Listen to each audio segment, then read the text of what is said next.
环球大战线深入世界最前线，全球各地的观众朋友，大家好，我是叶思敏，欢迎来宾淡江大学财经系教授聂建中聂老师。思敏，各位观众大家好。时事评论员王尚志尚志哥。思敏好，观众朋友大家好。资深媒体人彭华干华干哥好。思敏好，大家好。好，观众朋友，今天在这一场中美贸易战，我们要赶快来关心的。首先，今天的火线话题3条，我们会请来宾来帮我们做解读的，就是现在呢，因为这个关税战打成这样中国大陆已经不卖给美国东西了，但是呢，我们看到它的出口最新的一个数据是，反而是在今年的部分创下了新高。看起来这个北京是越打越赚钱，华府却是被自己的课税越来越惨，国内通膨严重。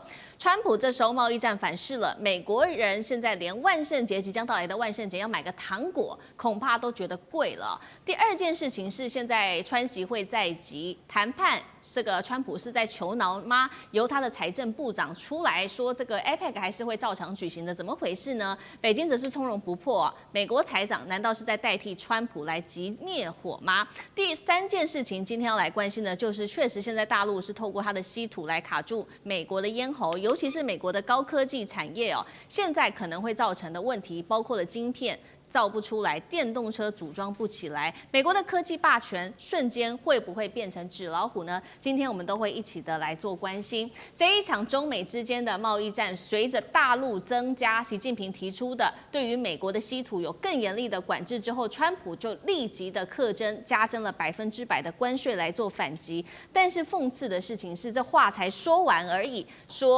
我们来看到的是，美国的财长跟副总统立刻就说了，确实啦。我们会课征100%的关税，但是呢，未必真的会成真。那现在看起来是川习会，我们还是会照常的举行，因为现在看起来北京就是不急少了美国市场，它的出口一样是非常的畅旺的。我们赶快来看到现在北京的出口表现，中国大陆对9月份全球出口年增率竟然是超过了8%，呈现一个正成长。现在看起来对美国的出口年减幅最高达到了近30%，但是不管是对于东南亚国家或者是对于非洲国家的出口年增率都是非常的高的。反倒我们今天要来关心到的是美国自己内部所陷入的问题，包括了它的就业停滞跟通膨问题越来越严重，尤其是马上的万圣节到了。现在呢，根据 CNN 的最新揭露美国的民众去买的这些万圣节相关的这些商品，竟然90%都是依赖中国大陆的零组件的。而川普这样子搞来搞去，这个关税对中关税从20%一路拉到145%，最后又降到30%，现在又喊到加征100%，早就让厂商感到非常的错乱了。所以造成现在美国自己商品内部库存断裂，零售商哀嚎，消费者现在还得花更多的钱才能买到中国大陆的商品。官媒这时候就回击美国说：“美国你自己不会自己好好的反省，还敢威胁课征高关税，这不是和中国打交道的一个好方式。”节目一开始，请教聂老师怎么看了这一场中美贸易战？到底现在中美之间谁比较占上风呢？川普还是看起来很渴望川习会的，甚至派出了在贝森特出来喊话说，这个100%关税不一定会成真，但是像川普是在示软吗？老师怎么看？对，川普他当然会很渴望跟习近平直接谈，因为他觉得他是一个非常厉害的谈判商人嘛，而且重利，你知道吗？这个完全没有道义的这种谈判，但是呢，他一定会隐藏一些自己想要的。那表面呢是跟人家示好，每次都说哎呀，我跟你是好朋友等等的。现在重点是，川普这个人大概中国已经看透了他想要干什么。因为去年11月我在这个大陆广州参加一个金融学年会的时候，刚好川普选上，那个电视里面就非常清楚说，我们现在不需要外交官，也不需要什么政治家，都不需要，需要最厉害的心理学家。因为川普这个人他要干什么，我们只要想他要干什么就可以。因为川普这个人非常独断执行，很容易抓到他要干嘛。你看到他什么话都会讲出来。所以呢，我会发现这1年来，真的中国浅浅的就像一只龙潜在海里面。基本上不太说话，他就是身在海中的潜龙，突然要生。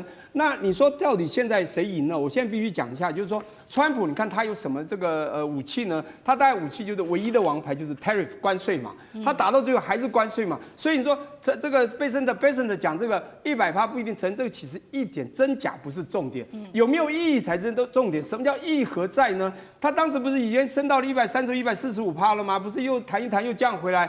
这个100%只是一个恐吓之意。从一开始4月2号，川普用一个这个不平等的这个关税条约，这1打多的不平等关税条打了全世界。全世界都知道，他就是在喊话，他就是要做未来的条件交换。可是现在问题出现了，中国一招又一招，他一开始喊的以牙还牙，不管任何情势战争，以牙还牙，这个 like for like 的奉陪到底，真是不但奉陪到底，打得更狠。而且我觉得，这个中国这次啊，不但是打狠，而且是以牙还牙，就是学你的招式去打你。你看我们讲得很清楚，你做了什么我们就做什么。这个川普1.0版的时候也发生过，那时候只是谈贸易赤字的量与值的问题而已啊，就是10%、20%一个幅度和这宽度的问题。现在不是哦，现在打到了各方面，尤其科技已经打到很深。现在我要讲的是最近这一集打的61号公报和62号公报，一个是我讲就是跟这个晶片有关的所谓的严格审查嘛，不，第二个是逐步审查，第二个严格管制。这两个对 AI 晶片的14奈米以下的稀土，以及对256层级以上的记忆体，让一个人变聪明又很好记忆的这种东西，不让你美国聪明，也不让你美国有记忆。这时候你美国怎么办？现在还有一个中国还有很多杀手钳啊，不是最近也丢了一个锂电池吗？不让你能源发展，未来你根本没有办法去算力增加，你怎么办？你是很耗电的，在 AI 时代，所以看起来这个美国它的脑力会被打坏，记忆体会被打坏，更重要，它以后的精力啊 energy 都会没有，你知道吗？所以美国会不会怕？当然就怕。所以我现在要讲说，川普他绝对心理失落。但是川普你要知道，你看过这部电影《Apprentice》就知道川普是什么人。他有3招，第一个就是 The Cohen 教他的嘛，就是他这个很不懂感恩的那个，但他以前教他的那个大律师，他就说第一招攻击攻击再攻击，他一直在攻击啊，没有停过。他只是现在变缓了，他不太敢攻击，打人家反而自己更痛。第二个呢，就是很重要，他绝不认错。第三个死不认输，所以他没有认输，他没有示软，可是心里已经很害怕、很软。我最后讲一个，就是说，因为这有内忧外患，短期之间呢，我在上月写了一篇文章说，美国现在壮士大赢家，因为他的官司看起来是得到了很多东西，从欧洲啊，从这个日本、韩国，但是他的内忧外患会出现。第一个内忧已经现在展现了，他的失业率一定增加。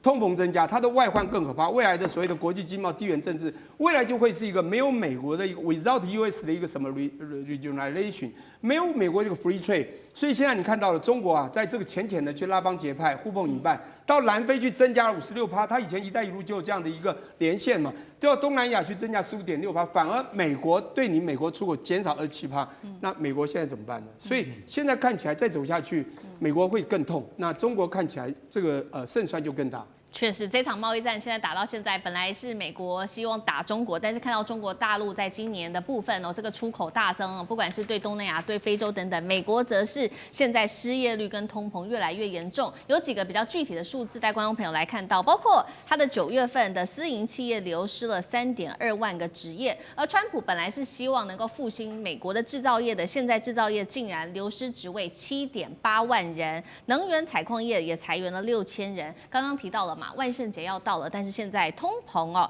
所以服饰大涨了5到10块钱，美国家庭都在哀嚎说，那干脆我们就不要过节好了。那美国的就业市场现在也是呈现一个零成长的状态，中方的底气是不是就来自于目前有很多地方可以做出口，反而是美国被杀得非常惨？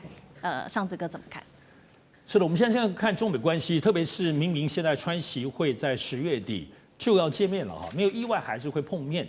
只不过过去会认为说，应该在碰面前各方面中美双方情绪应该缓和，要营造很好的谈判气氛。但没有想到现在大家越丢越狠哈，包括现在刚刚讲美国方面多了100%关税，中国大陆其实回应，当然还有包括船只的这个苛征课税。那中国现在稀土丢出来了，锂电池丢出来了，美国船只靠岸的部分呢多征收，这些都是很招。那我们现在来看，整个来说，其实只是验证了一点啦，就是说在中美关系来说，中国大陆长久以来至少超过10年以上，就是长期全方位的要在中美当中，过去受制于美国的要做全面的脱钩。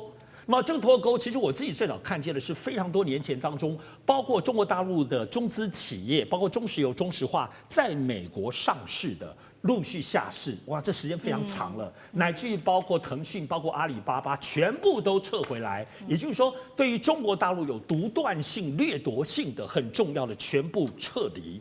那这个部分其实看起来已经算上，哇，真的撤离了很久了，大概都8年、10年以上。那只不过这10年过去来讲，中国大陆处在守势，慢慢的脱钩。我们所知道，包括美债减持美债，改买黄金，然后呢，以及所有很多的市场当中调节，包括我们这次看到的大豆，其实都陆陆续续，以前只买美国优先，剩下一点点买中南美洲，其实在这些年都是慢慢越买越少。也就是说，中美脱钩这件全面脱钩这件事情，中国大陆作为国家战略已经走了10多年了。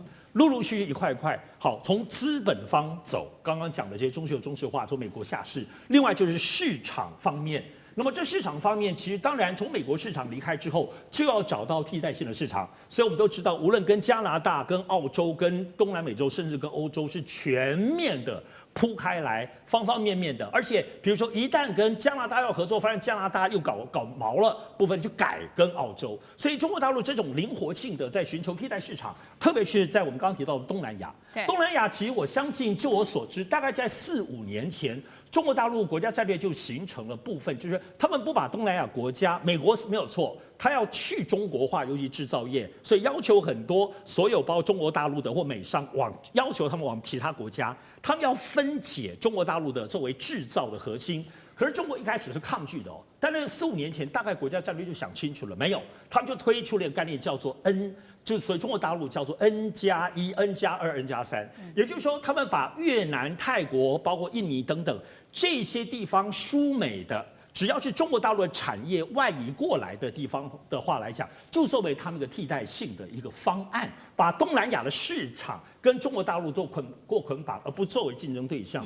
所以我要讲的部分说，长久以来在中美这种脱钩状况，眼前我们看到中国大陆最大的变化，就以前是守势，但是现在呢？虽然不见得是公式，但是所有他们的能力方法，刚刚讲无论稀土或等等，他们变成的谈判的武器化，也就是说这种武器在对抗你是让你美国会痛的，而且在这个过程当中，他们所有该有的市场也准备好了，刚刚讲资本端在这10年当中也准备好了，美债什么各方面都准备好了。姑且不要讲说他们推人民币要往上推，他们自己的国家战略先不管，至少在中美对抗方面是有备而来的。而这些东西就是长久以来作为国家战略在推进这方面来讲，我想10年有成了。现在有这个底气，还不包括我们提到军事方面的中美对抗。我想这些都是这10年来中国可以说是非常隐忍的一步步的走到现在。好，所以我们看到现在中美脱钩这件事情上，中国大陆布局了几10年的时间，已经准备好了。那美国准备好了吗？因为刚刚说这个中国把它的武器化的东西有2样嘛，稀土跟锂电。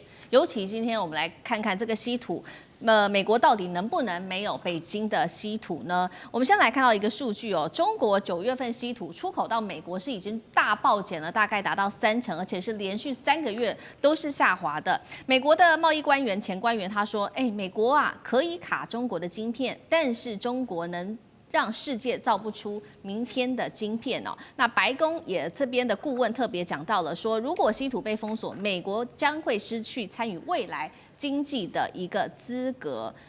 到底美国有没有办法摆脱来自于中国的稀土呢？华刚哥怎么看？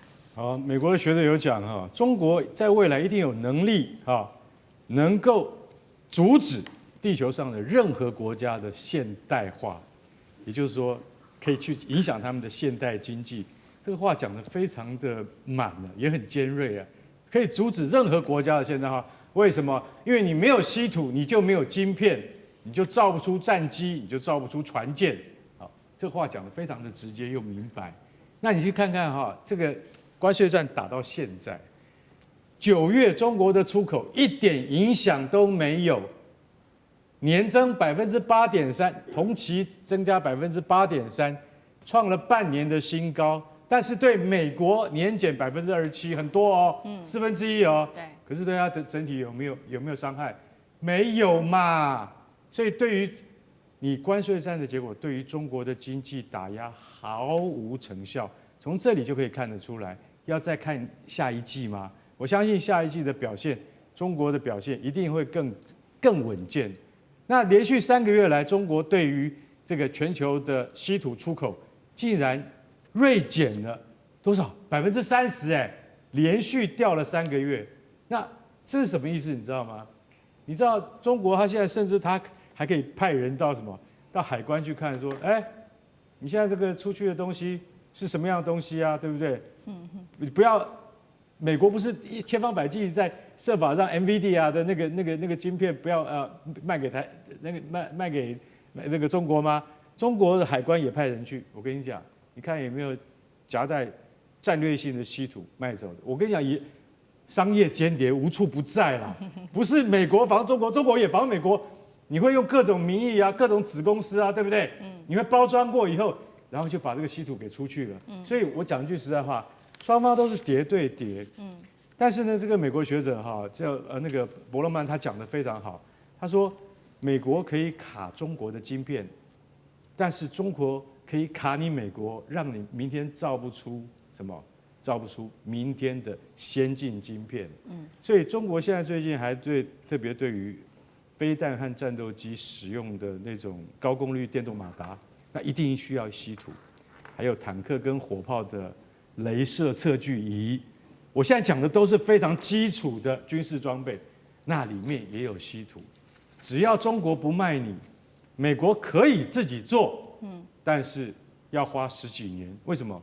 美国现在已经自己跟美国国内唯一的一家稀土公司签约，国防部现在有15%的持股，可是这种非常不环保的工业，要重新进入环保的阶段，对，还要在5年跟10年的承受期。所以说，这是美国真正它国防工业。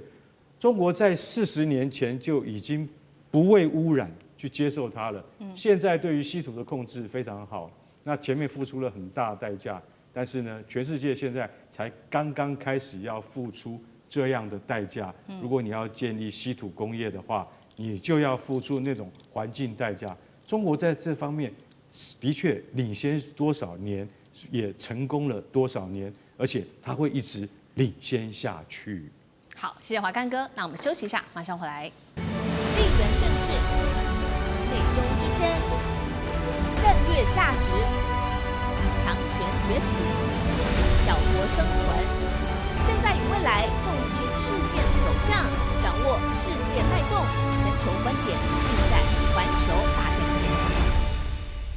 好，这一节我们要持续来关心到的是美国政府在关门之后所后续造成的一切的风暴哦。要来关心的是，现在军人靠着暂时的领薪哦，但是却是让这些75万的公务人员他们是没有薪水可以领的。另外就是造成的美国关门造成了现在美国的航空界乱成灾，还有就是本来要针对这些50万的大豆农民做的补贴，也因为政府关门，现在这些资金全部暂停了。但是有一些产业，川普会特别特别做补贴，这是跟选票有关的产业。等一下我们都会一起的来做解读。今天3个火线话题，第一个，政府关门终于正式到了进入到了深水区哦，因为呢，川普这时候动用了暂时权来替军人发薪水，但是公务员却是薪水断缺哦，这是稳定军心还是他的政治上面的豪赌？刚刚提到的航线现在也大乱了，美国的天空失控，尤其人手不足之下，美国许多的塔台没有人值班哦，航班现在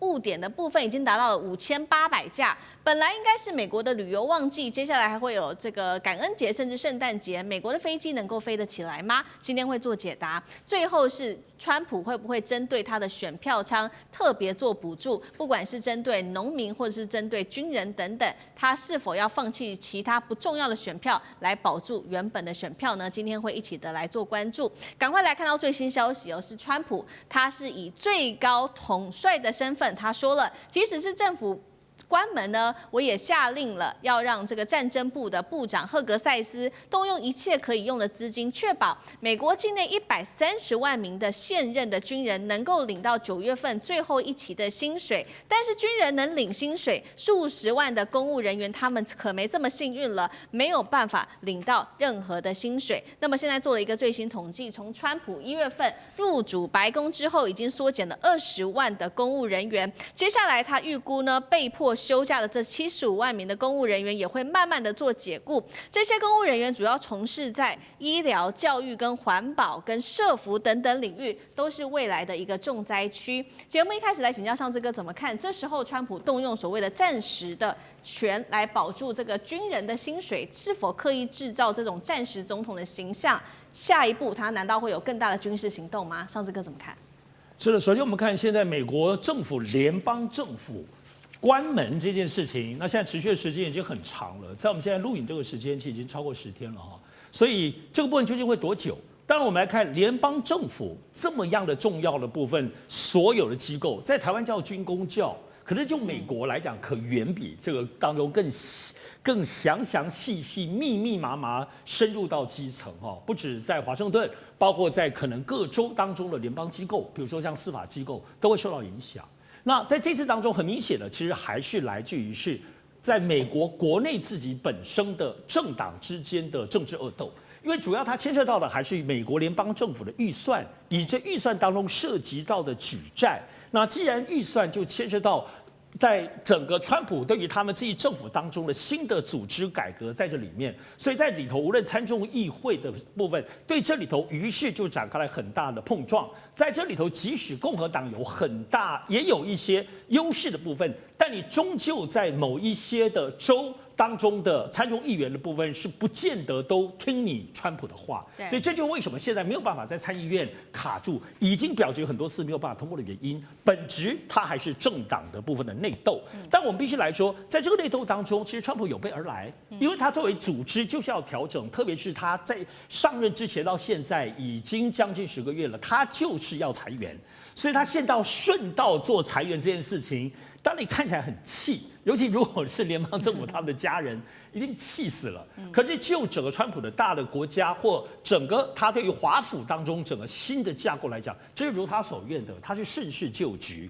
好，我们同时来看，因此他懂得利用现在联邦政府关门时间，再来就是我们刚刚提到的这个，就是薪水都不发。我们刚刚讲军公教，公教都不发了，可是军的薪水非发不可。对这件事情毫无疑问，它其实就是政治动作。我们比较台湾也是一样，就是都有一些对于政府预算的内斗，可是最后呢，在台湾就是会一直开特别预算，那要救灾或干嘛就非破不可。所以现在同样的，川普非常聪明、很贼的，直接丢出130万的部分的美军，全世界的美军，这背后意思就是130万的家庭，所以这个钱不给。还得了吗？所以他其实透过这个政治方式在做博弈，要逼迫民主党方面来讲，你一定最后还是得过我这个部分接下来的预算，包括我的举债。那当然，民主党现在在抗拒这件事情，但现在所有包括美国的舆论都认为川普应该会赢哦。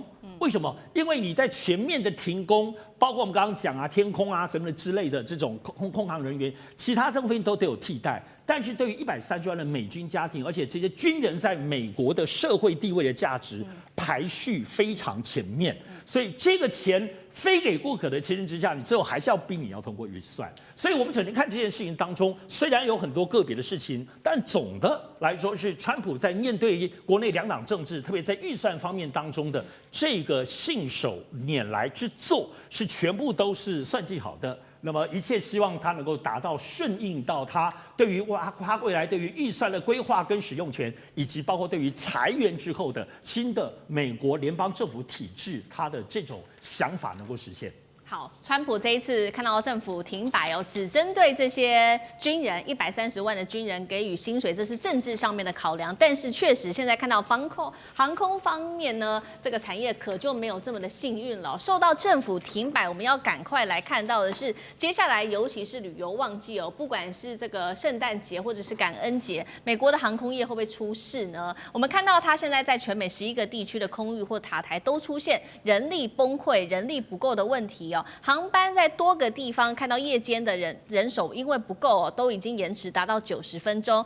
曾经有一天哦，全美误点航班高达5800架飞机耶。那么多个地方，包括了雷根、华盛顿机场，都已经没有什么人手了，甚至出现加州啊，这个是无人塔台，机师得自己协调起降哎。有一些这个员工、航管人员，他们更不爽美国关门哦，他们干脆就说呢，我们一起集体请病假吧，抗议政府停摆，导致航空业变得更加的惨烈。FAA 现在警告了，没关系，你们如果再敢持续的不来上班的话，我们就把你给解雇了。不只是航空业哦，现在美国的不管是它的这个博物馆啊，或者是动物园这些公立的，也是因为政府关门而关闭哦，那么会导致美国的旅游业损失金额高达10亿美元。干哥怎么看？接下来美国的航空业接下来要面临的危机？这已经1个礼拜非常严重 ，FAA 你竟然还能让这种情况再继续下去吗？我们知道航管员，任何国家的航管员是绝对不能够缺席，绝对不能够请假。你要请假一定要有代班人，为什么？因为只要是国际级的机场，它在24小时的运作之内，它一定要有人当班的。所以这个是我们的共识，也是常识。那你现在已经搞成这样说，加州地区已经有发现部分机场，它到了晚班的时候，没有人理你，那机师怎么办？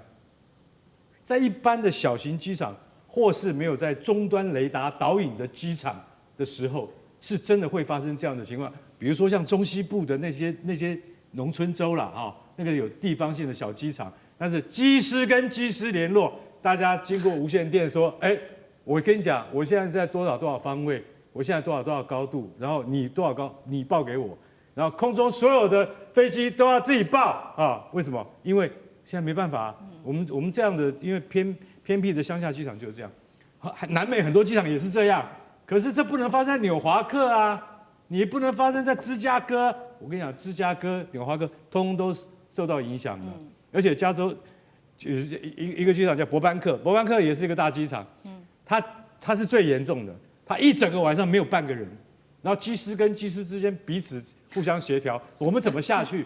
然后还有2个直升机的那个驾驶突然在无线电里面讲说，你们不用担心我们哈。他们说我们根本没看到你们这2架小直升机，好不好？要是你飞上来的话，没有报告的话怎么办？要是你们不听无线电，怎么办？所以大家就晓得说，美国已经搞到这个地步了。11个地区的空域，美国划分为24个空域，有11个空域的塔台人力崩溃。哇，我觉得这个是太可怕了。然后交通部长达菲竟然说什么？他说这个都是因为民主党害的啦。因为民主党不让那个预算通过啊，害我们现在连空中交通管制员它叫 ATC 简称 ATC， 有13000多人受影响，都是就是民主党惹的祸，害我们这样现在没有办法付你们薪水。然后你知道吗？全美有多少航管员用4个字形容是大发雷霆去请假？为什么去请假？因为他们没有办法缴那个汽车保险费，也没有办法缴他们的房屋贷款，所以他们就大家一起生气去请病假。然后达菲就讲了，他告诉 FAA 说：“我跟你讲，叫他们回来上班。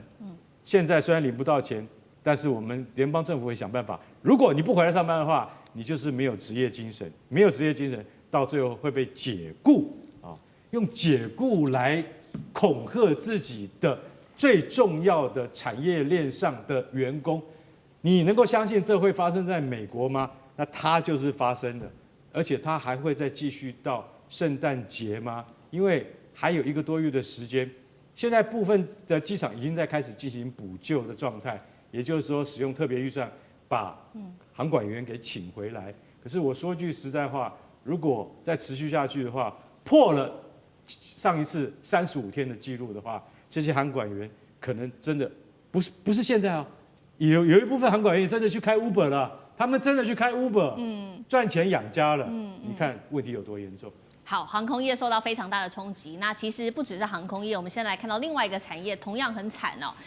而且这个产业它非常的重要，因为它是美国很重要、川普的重要票仓，就是美国的农业。尤其之前我们聊了很多嘛，这个美国因为这个关税战不能卖大豆给中国之后，50万的农民可以说是血本无归，很多人面临破产危机，甚至损失高达了数十亿美元的金额。不过现在雪上加霜因为受到这个关税战的影响，大豆的价格暴跌就算了，玉米又因为干旱而受损，再来就是又是因为美国关门的影响这些农民他们过去其实是可以查一些有关于他们在农业交易上面的行情的，不管是在农民跟贸易商呢，他们这一次都无法取得谷物资料或者交易的成交记录等等所以他们农民是这样样形容，他说我感觉啊，我们现在是在黑暗里面种田，不知道应该要怎么样来运作啊。那白宫现在呢，更是说呢，本来要给农民的120到130亿美元的这个补贴计划，可能因为政府关门而停摆耶。这件事情出来之后，农民气坏了。那或许是因为川普又担心选票出问题，所以现在派了这个贝森特出来说，为了稳住农民，我们只能暂缓其他的付款。什么意思呢？就是说，我未来是不是只给农民补助计划，不给不管是这些公仆，刚刚说的公务人员，是这个意思吗？聂老师怎么看？为了政治嘛？是，当然选举很重要，票很重要。我相信各国都一样，身在台湾的人应该也很感受了哈。我觉得人民是这样子嘛，人民就是我讲民主有3大盲点。第一个，人民是干嘛呢？他们知识程度不高或接触不多，他们是盲目盲从、人云亦云以及自私自利。你对他好，他当然就会对你好。但是他现在碰到了一些很重要的重伤、这些伤害的时候，他将来就不会去理你，也不会去投你，所以他必须要在这个地方要救，那就是救农民。我先讲一下太平盛世的时候哈，如果你都不做事就算了，结果你今天是战争激烈，我告诉你再不做事你就完了。为什么叫战争激烈？现在贸易战其实打得非常严重，因为我们回想一下，其实这个美国 shutdown 啊，政府 shutdown 是常常有的事。他第一次从10月到12月常常会 shutdown， 你去翻出有多少次？我还犹记得奥巴马刚上任的时候，他没有办法去 APEC 会议。当时2014年的时候，谁去的？刚开始去的13年、14年那次的 APEC 会议在巴黎，就是习近平一个人而已，当时就没有奥巴马。为什么？因为政府相当。不过太平盛世，现在不一样啊。你美中打贸易战，穿1.0版，赤字3000多，就是中美之间呢有3000多亿的这 deficit。那当然经过了拜登，后来也因为中国为了跟美国稍微有点 compromise 的妥协，尽量买你大豆，剩下2000多亿。那你东西比巴西贵，比阿根廷贵，他还是向你买。今天你这样打，一下100，一下140几，又打回来，又打上去。我跟你讲，这种喊话喊到人家知道对你第一没信，知道再怎么跟你谈都没有用。那你的东西不管贵不贵啦，我们也没办法谈了。我们就像生产全世界38%的巴西买可以吧？比你还便宜，你剩下31%，完了你的50万农民大豆就卖不出去了。50万说多不多，说少不少，他的家庭如果是去乘上6倍。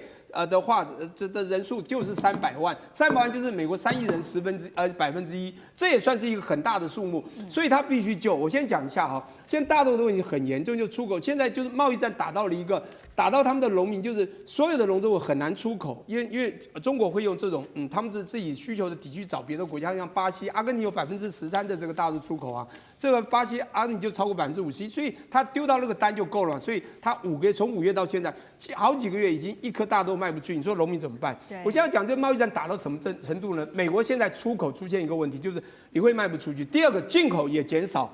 我想进口还有一个问题，因为关税很高，到底进口有没有减少？我想这跟东西有关。如果我们在经济学里面有讲叫那个价格弹性啊，如果是供给的价格弹性如果很高的话，我会讲变一个价格，那个出口商就会亏损，他会卖你，那你东西就买不到。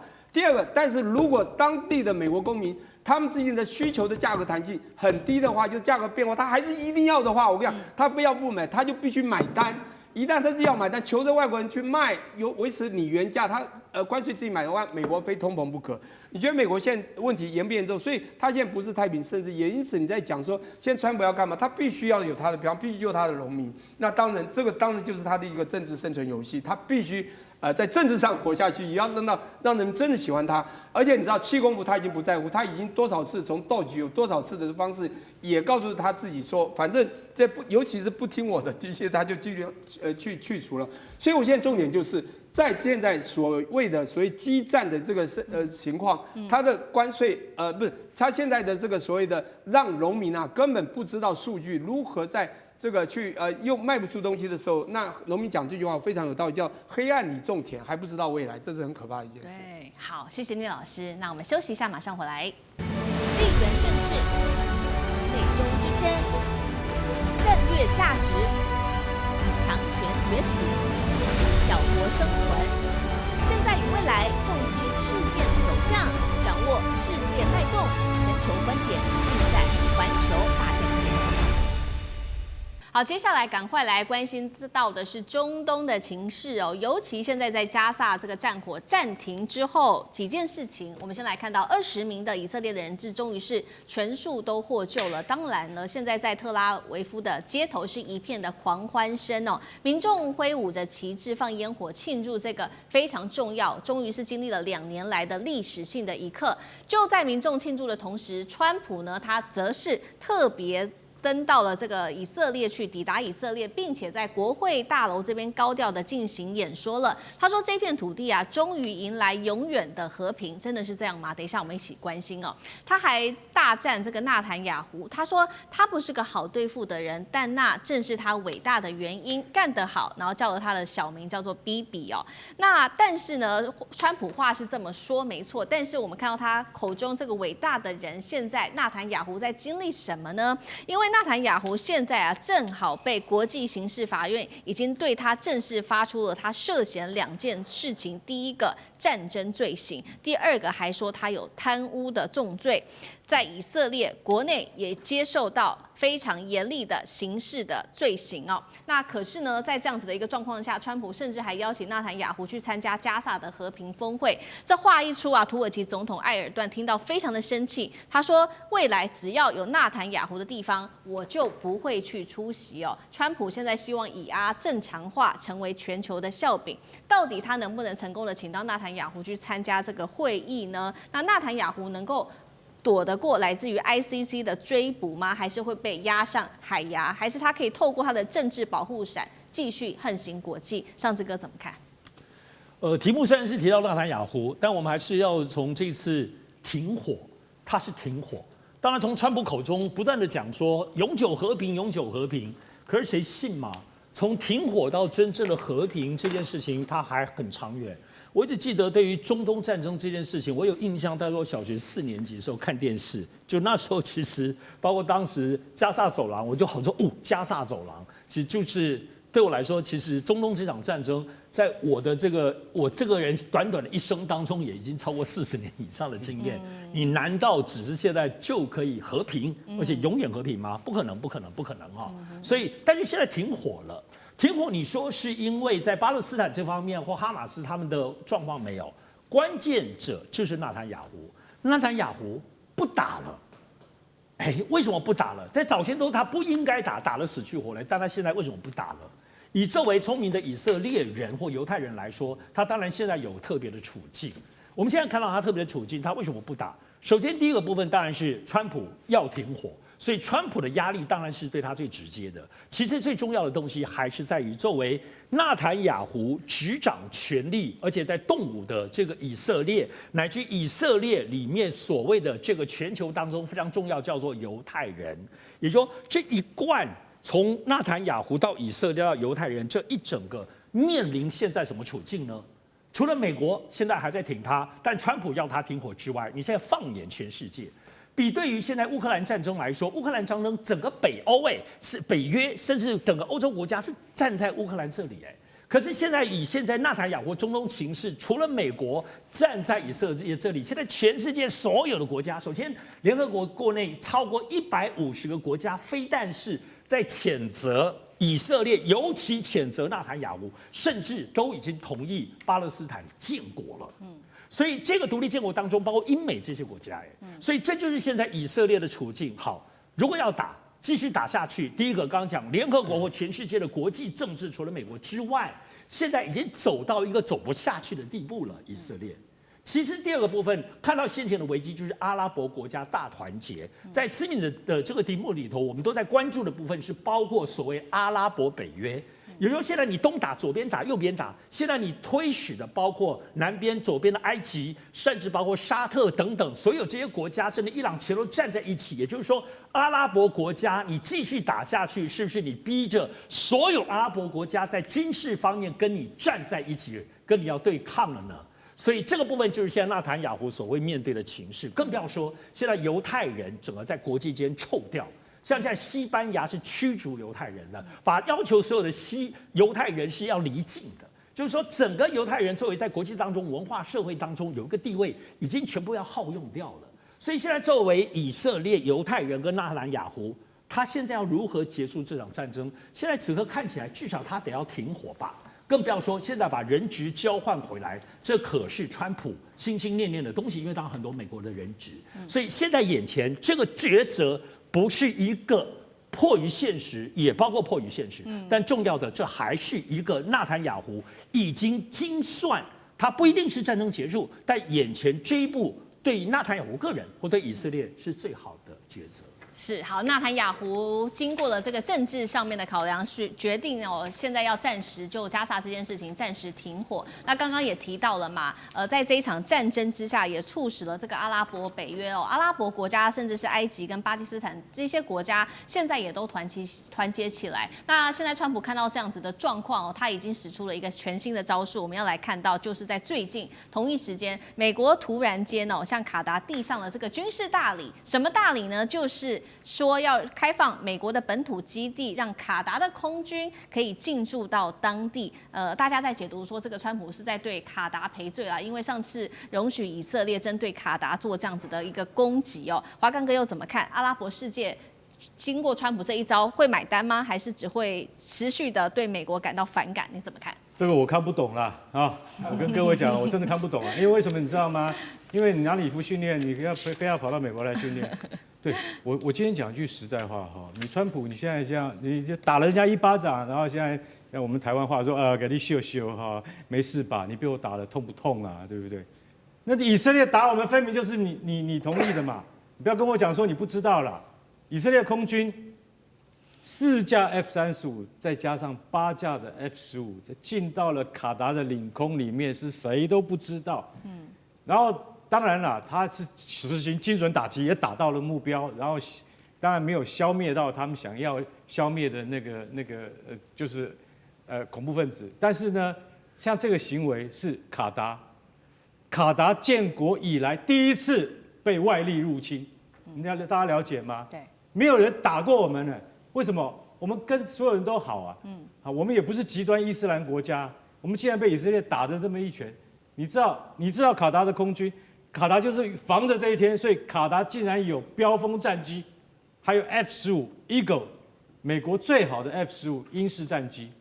所以你知道，现在突然川普说来，你来这个我们爱达荷特别帮你建了一个基地你可以有一整中队的飞行员，12架跟12名飞行员，还有300名的技术人员进驻，让你们使用。而且我们这个 Mountain Hall 基地它翻译成山景城基地。这个基地呢，还可以让你们跟我们美国空军的 F-15联合训练。训练什么？训练 AGM-154跟 AGM-158这种遥攻武器。意思就是说，你们也一直很想跟我们一起训练。我有时候常觉得很好笑，就是说你干嘛？你卡达不跟沙烏地阿拉伯一起训练？沙烏地阿拉伯几百年前就已经有 F-15了。卡达说：“我不要。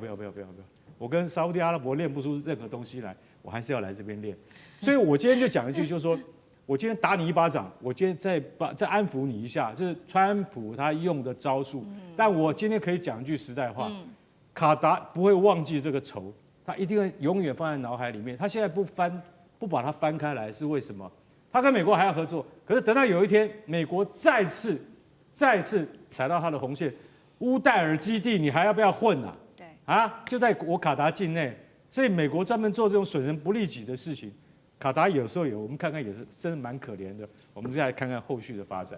好，所以最近这个川普的动作针对阿拉伯国家是真的很多。那除了针对卡达最新签了这个基地之外，另外一方面他就签了一个叫做加萨宣言的另外一个协议。那他就说呢，有了加萨宣言之后，就是未来新中东的一个和平起点了。但是重点是以色列跟哈马斯配不配合呢？现在看起来是不配合的，因为呢，我们来看到，首先以色列的防长说了，第2阶段我们要摧毁所有哈马斯的地道那以色列国内也是宣布呢，这个拒绝承认巴勒斯坦国，还爆发了抗议。那哈马斯同样也非常的强硬，他说我还是不信任以色列，我还是不会解除武装的。这个战火是不是还会持续的延烧？聂老师又怎么看？OK， 我觉得这个我们讲一直想拿和平奖、诺贝尔和平奖的这个创普，所有的战争他都说他可以摆平，而且他自己说停摆了7大战争，没有一样停的。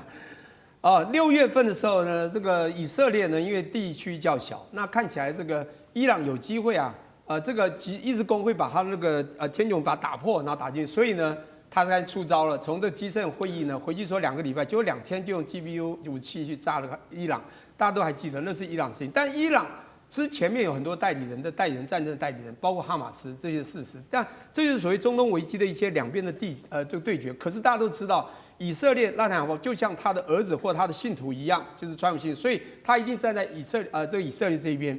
那现在他强调的和平其实是一个偏颇和平嘛，非常清楚。他这个所谓的和平，这个定义是他说了算。所以你刚刚讲那些什么，现在都是他说了算。第二个。未来有个重要的就是哈马斯或者这个所谓的未来的巴勒斯坦怎么建国，这是他认为他由他来决定的，所以这个 decide 也是靠川普，他说了就算。可是你知道也没办法，形势比人强。如果在一个村庄，就是有个刺青的黑社会老大又壮又拿着枪拿着刀，每天在你前面晃，你很怕他，但是你又很讨厌他，气他，又甚至恨他好了，甚至杀过你家族的人，你敢对他怎么样都不敢。所以我觉得以哈这个地方和平是不可能，但短暂停火是有可能。我只能讲说，短停火为什么有可能？原因很简单，这两边看起来是势不均力不敌了。就如果势均力敌的话，就是都可能有 win-win， 有可能赢，那当然还马上会打，因为哈马斯可以反击嘛。但现在不是，要不然就第二种，看起来就会输，但是我誓死也要跟你抵抗到底，那也可能打，但短暂我看都不会。但中长期不可能啊，一样的，我也是从小就听到中东危机、中东战争一堆几十年了，停过了吗？川普如果真的让全世界的未来的中东就不再动了，这个一定要拿和平奖，但是可能吗？我觉得就是 impossible。这 impossible 还有一个问题啊，你看啊，他这次提这个所谓的停战协议里面有20项的具体措施，里面讲到人质释放，当然对方可能会答应。第二个要瓦解哈马斯的所有的战力，这战力包括你要解除所有的武装。这时候哈马斯马上反对，说我就是不可能解除啊，要不然就杀了我。这个东西就很清楚的，你把武器都缴械，我以后怎么跟你敌对？那当然他们不解除的意思就是我们未来慢慢我们就是韬光养晦，当然这个有点困难，但未来的中长期这个所谓的战事不会停息，未来的战争还是会发生的。好，谢谢聂老师。那我们休息一下，马上回来。地缘政治、内中之争、战略价值、强权崛起、小国生存。现在与未来洞悉事件走向，掌握世界脉动，全球观点尽在环球大战线。接下来我们要持续来关心到的是柬埔寨沦为犯罪的黑洞，有一位男大生遭遇了酷刑虐死哦。尤其另外要看到，今天在泰国则是出现了满地的护照，谁是幕后的黑手？今天一起来做关心。尤其现在最近传出的这个骇人听闻的社会新闻，曾经被誉为是法国避暑天堂的柬埔寨，现在非常的危险，沦为犯罪魔窟。其中一个实例就是22岁的男大生被学长他骗到了柬埔寨，遭到虐待之后惨死。另外一头则是在画面上，我们看到在泰柬的边境传出了这个惊悚的画面。我们看到这个画面上都是满地的护照，而这一张张被丢弃的护照散落在垃圾桶的旁边我们看到这画面上恐怕全部都是受害者。专家现在说了，为什么柬埔寨跟泰国这么的危险，就是因为在附近的国家其实都在扫这个电信诈骗、网络赌博等等，大家反而跑到了柬埔寨去避风头。上志哥怎么看？最近我觉得值得关注跟诈骗有关的部分，就9月底9月29号的中国大陆宣判一个缅北的先前就是中国跟缅甸一起在查的诈骗集团。有史以来最大的案子宣判了他就明珍珍集团就是一个女生姓名的，他们整个家族在这个园区做宣判，这里头是这样子，大概有39人被判刑，11个人被判死刑。那这是一个历来所谓中国涉及到在查诈骗当中最严重的宣判，而且未来都觉得这是一个指标的标准。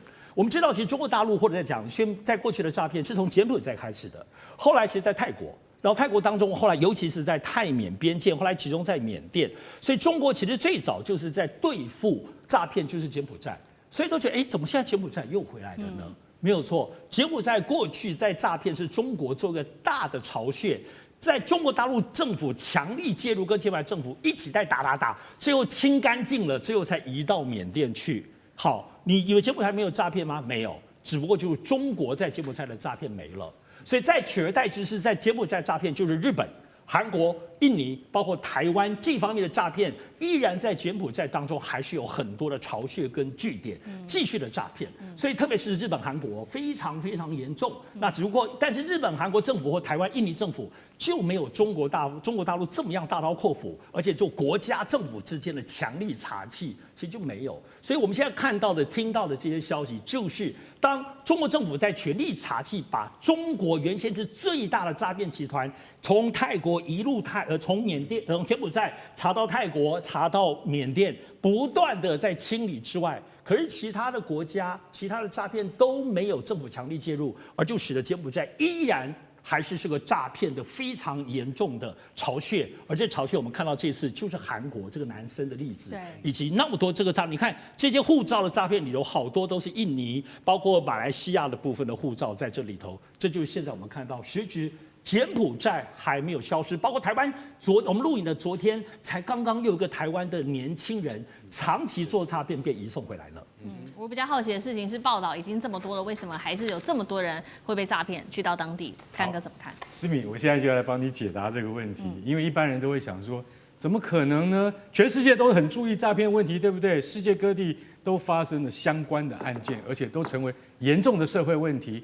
为什么这个南韩的大学生，朴姓大学生，他只有22岁而已。照理讲的话，他也会有他的父母兄长告知。好，现在我为各位解答谜底，就是因为这个大学生是被谁骗的？他不是看电视，他不是看网络消息，他就是被他的学长骗的。以人对人1对1的方式，他们是一个架构，他们是一个体系，也就是说。不管从金边或者从缅甸的 KK 园区所发展出来的所有诈骗模式，你都会认为说是一种旅游或是工作的一些诱饵诈骗。现在不是，现在对人1对1的直接说动你。为什么？我是学长，我怎么会骗你呢？这位朴姓大学生，我先讲一下他的背景，他的家境非常的穷困啊，他在中清南道的大学啊。念书，他来自比较贫苦的庆尚北道，所以他父亲是送货的，开货车的，20多年来培养他长大，他一直想要赚钱。好，这个学长姓洪，好，告诉他说，我告诉你，你跟我一起先去柬埔寨参加博览会，好，叫做就业博览会。哦，有就业博览会，你去那边，我可以告诉你，在当地马上就可以就业，短期工作。而且保证收益很好，他就相信了。他是这样的情况之下，跟着洪姓学长到了柬埔寨。可是他一到柬埔寨，你知道吗？除了金边机场，还有现代化的感觉，但是马上就陷入了山路崎岖啊，然后完全是没有一里平路的那种颠簸的环境，一直到哪里呢？你以为到西港吗？没有那么先进，到了。有一个地方叫做博歌山的地方，博歌山是什么地方？距离西港大概有15公里远。这是什么地方？这是一个以前在法国殖民的时代的一个很繁华的就度假胜地。可是从西方人离开之后，马上就被荒废了。荒废到现在，柬埔寨依然是一个没有完全进步的国家，它才会容许犯罪集团。把这个博歌山的这个山庄重新粉刷一遍，然后变成了什么？变成了另外一个 KK 园区。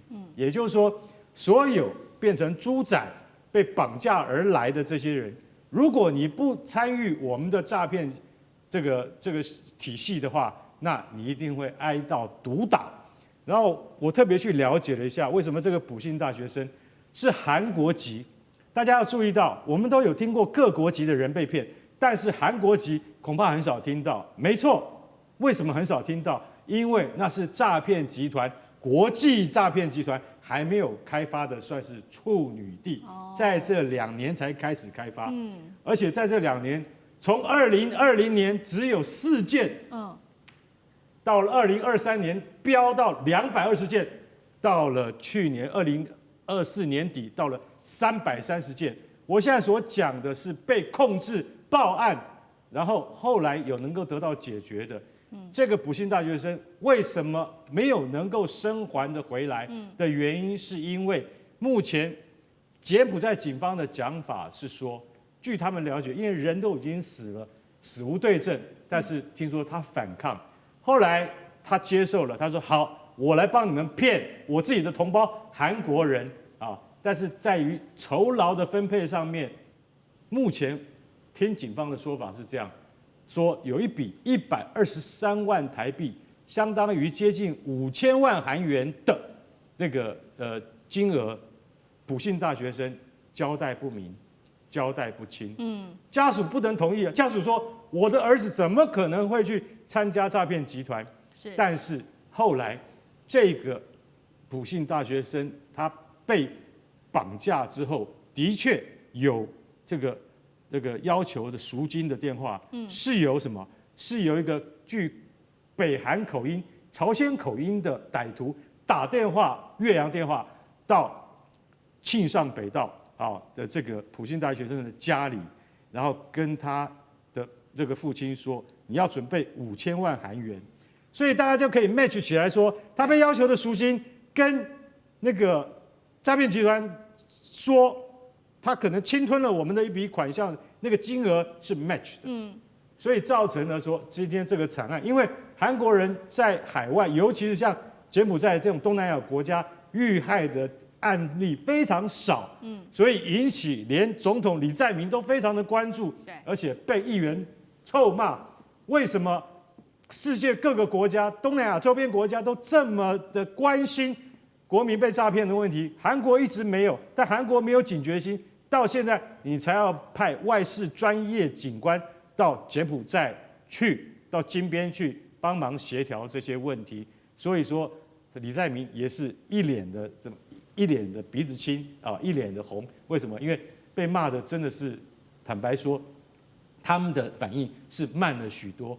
因为周边国家这么多惨痛的经验，韩国人到现在才刚刚开始受到这样的毒害。所以对于他们自己国内本身的舆论造成很大的波澜。那我相信，在这个柬埔寨或者是缅甸等地的诈骗集团，现在已经开始会朝像南韩跟北韩像这样子的从来没有发展过的地区下重手。所以一定要告诉各位说，在这些地方的侨胞们也要特别的小心。好，谢谢干哥。地缘政治。美中之争、战略价值、强权崛起、小国生存，现在与未来洞悉事件走向，掌握世界脉动，全球观点尽在环球大战线。好，接下来关心的是中美的晶片战。这一回呢，中国大陆是有一个颠覆性，针对这个晶片有一个颠覆性的技术。今天要来带观众朋友看到的就是上海这一间是上海的复旦大学，它成功的研发出了，根据了解是全球首颗2维细基混合架构快闪记忆体晶片。简单的来说，现在这一颗晶片呢，被国际媒体形容是叫做一个颠覆性的创举，因为它可以改写未来在全球的储存技术上面的版图，变得更为快速了。那这项技术其实有一些关键，以技术上面来讲的话呢，它是结合包括了将2维超快闪记忆体跟成熟的 COMOS 的这个片的制程来深度的做一个结合，而且呢，它的良率现在看起来已经达到94%，是可以做工业量产的哦。那根据了解，这样子的话就可以突破2个限制。首先是传统的过去跟美国拼这个5奈米、7奈米这些高阶晶片。第二件事情是可以突破现在来自于这些高阶的光刻机，他们本来中国需要的光刻机也不需要了，就可以突破美国、荷兰跟日本来自于他们的封锁。这项技术的关键到底是在哪里？真的吗？可以不用艾斯摩尔这些高阶的光刻机就能实现针对美国的晶片对抗吗？上次哥怎么看？首先我想这个半导体科技战当中呢，大家还是要有个通盘的概念，在概念上当中就是这些所谓的力量就科技力量、运算的力量传输的力量，另外就是记忆。记忆包括量，也包括记忆的速度。所以在这次这个所谓的上海复旦大学，它的这个部分的技术是这样子。我要整理一下是这样：我们过去都知道，在谈了很多这些中美的对峙当中，第一个是所谓的半导体科技。这科技当中，首先其实就是这个所谓的这个科技晶片，我们讲手机上应用的吧。我们知道，就是麒麟的晶片跟美国方面的这种很新的运算，它在强调手机就是要运算。第二个部分就是最近很新的，就是 AI 晶片，它是就算力本身。那这里头一方面要有运算，二方面也要包括互相通知来通知去，让算力有个巨大的这个算力库。好，他们的这次的技术很特殊，叫做在记忆。我讲在记忆过去我们概念上当中，其实就记忆体嘛。我们在讲手机里头，你的手机容量很大，什么概念？它手机可能有512 GB 可以存很多东西。过去是记忆的量体，但是这次上海复旦大学的技术是什么？记忆是快。又快，然后它快还快在哪里？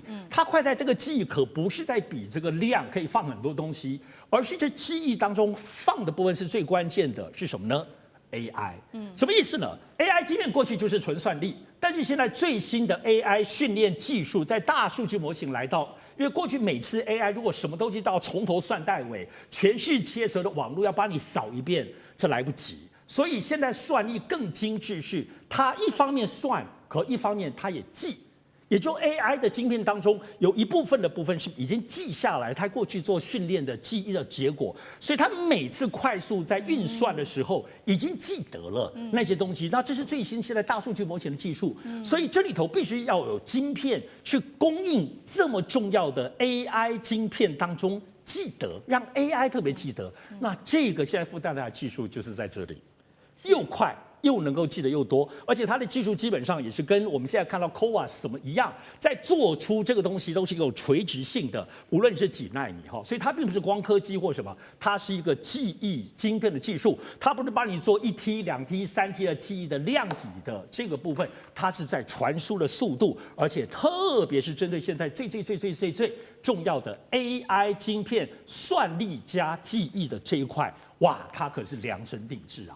而且我们现在中国大陆来讲，因为这个东西现在没有 solution， 只是让大家看看如何让拼拼凑凑一些记忆的技术加上 AI 的算力叠。可是现在它如果能够把中国大陆现在我们都知道第一名是长江存储，对，那长江存储就是在做记忆体方面是最厉害。如果现在把长江存储做记忆这一块，加上中国大陆现在自己在研究，比如说华为、升腾的晶片，哇哦，这两个加起来，包括我现在在视频节目中说它的这个超节点。哇，这个可能就中国就有一个自己又快的算力，又 AI 又记得很多东西，运算又很快的这个全面的框架，这可不就是现在美国科技的框架了？所以呢，这次当中是这样子，它跟我们所作为艾斯摩尔这个东西，它不是做光刻机，但我不得不说，最近我们看到在中国大陆，包括光科技在内的技术。已经都有具体做出来了，现在都在做，包括中芯国际啊，在华为那边都已经在试做了哈，在看到底能不能使得上，到底还有没有其他问题，包括这里，包括我们都知道新凯来等等的，都是在全面的推进。那这个部分的全新突破就在于它现在是 AI 晶片的记忆的速度跟记忆的叠加方面。美国现在还没有这个 solution 哦，辉达也还没有哦，所以它现在已经推出这个东西。如果它后面可以工艺化做了出来，变成中国把自己一起整合，我提到的 AI 晶片也做了，光科技也出来的话，哇，这个全面出来的结果真的很吓人。所以难怪《自然》杂志或中国整个全世界最新的科技杂志都会登录他们现在研究的结果。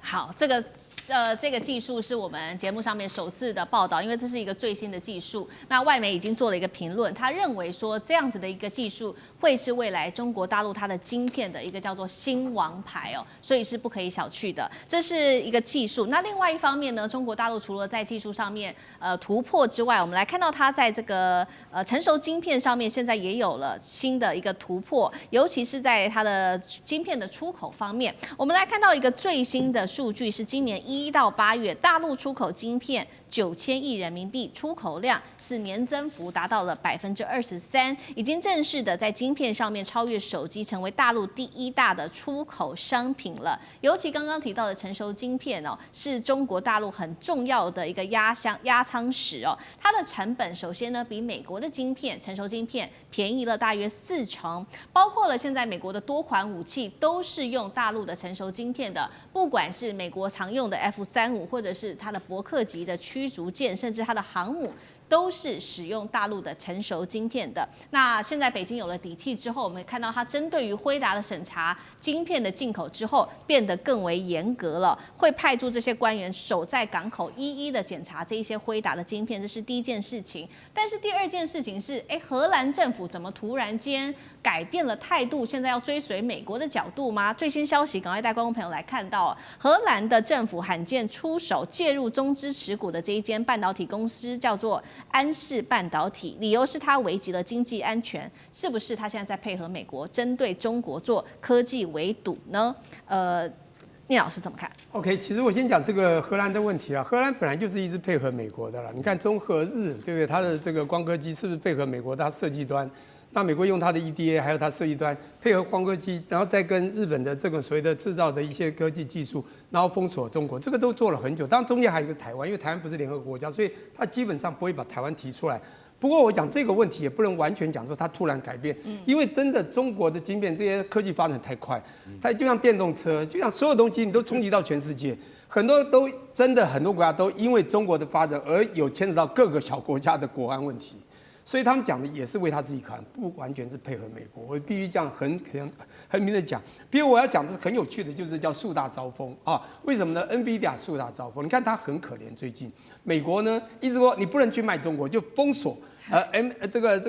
超微也是这个 NVIDIA， 尤其 NVIDIA 不能卖过，要尽量的要强化自己的这个科技技能，这样提供给我们自己的供应商。